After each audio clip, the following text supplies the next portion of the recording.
You don't swallow all that Santa Claus stuff, do you?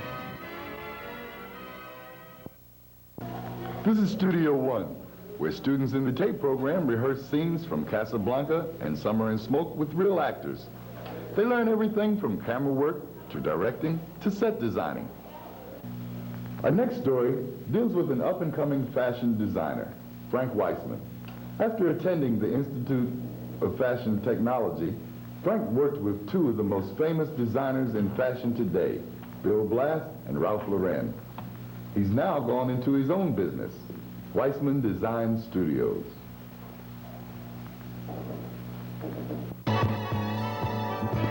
The world of fashion, always glamorous, always exciting. From New York to Paris, from Rome to London, top designers toil over making the world look its best. Names such as Ralph Lauren and Calvin Klein are synonymous with fashion, and every day more young designers enter the field in the hopes of competing with their idols and mentors. We spoke to several students from the Fashion Institute of Technology on 7th Avenue to sample their views on the world of fashion and their future roles in it. I had gone to Kent State University previously. I was in the fashion merchandising program there. I wasn't very pleased with it, so I took a full-time job for 2 years and then decided I wanted to get back into fashion and go to a good school. I asked around and found out that FIT was the best in the country. Now that I'm here, I believe it. Well, I'm a one-year visiting student from Bowling Green, and we can't get the kind of expertise that we can get here from Bowling Green, so that's why we're here. Okay, how about you? I'm the same from Bowling Green, but basically for experience. I love the fashion world. I just love design. I'm in the marketing program right now, and I want to go into coordination in some aspect. So I'd like to perhaps work for a major department store to begin with to get some experience, and after that, do it on a freelance basis. We also spoke to up-and-coming fashion designer Frank Weissman, whose designs have appeared in various fashion magazines. While in school, I worked for Ralph Lauren and another designer, Kenneth Bonavita-Cola, designing evening dresses. Upon graduation, I received a position with the House of Saint Laurent in Paris, France. I traveled to Paris and worked for Saint Laurent, working on a fall collection. Then on completion of that, I received a job in the States here with Bill Blass, and I designed the sportswear collection for Bill Blass. Dissatisfied with the direction Frank saw the American fashion industry heading, he decided to start his own business. The fashion industry, as you know now, has been hurting. There haven't been many American designers that have been taking the lead.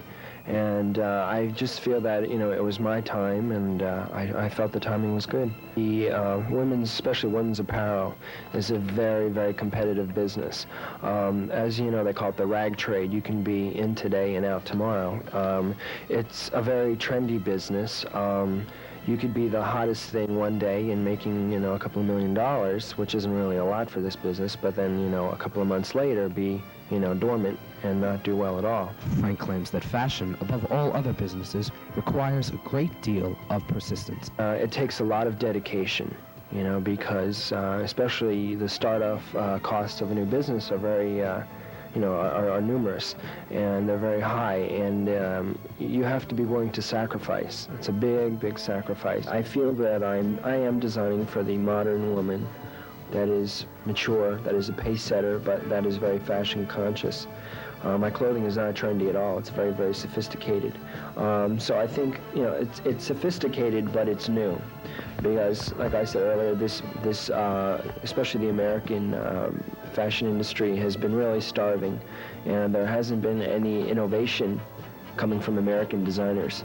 And I feel I can fill that void, and that's what you have to do in business. You have to fill a void to succeed.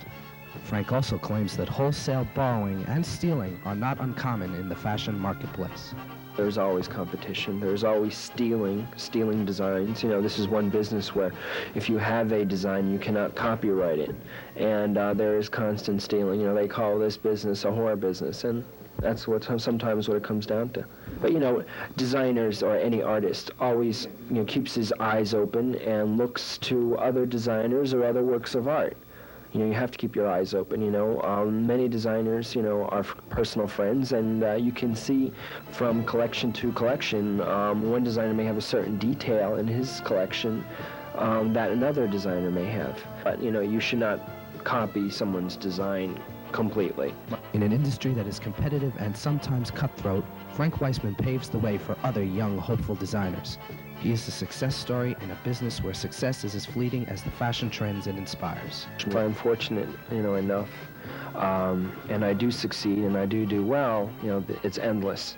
You can sign licensees, you can sign your name out to companies to make shoes, to make scarves, to do makeup, to do, just about anything you can think of.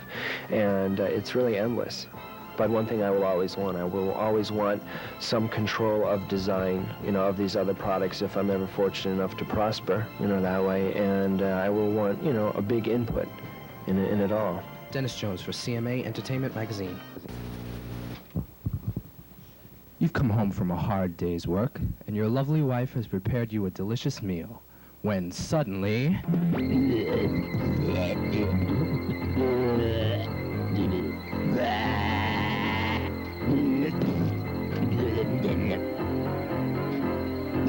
This looks like a job for the exterminator. Go ahead, make my day.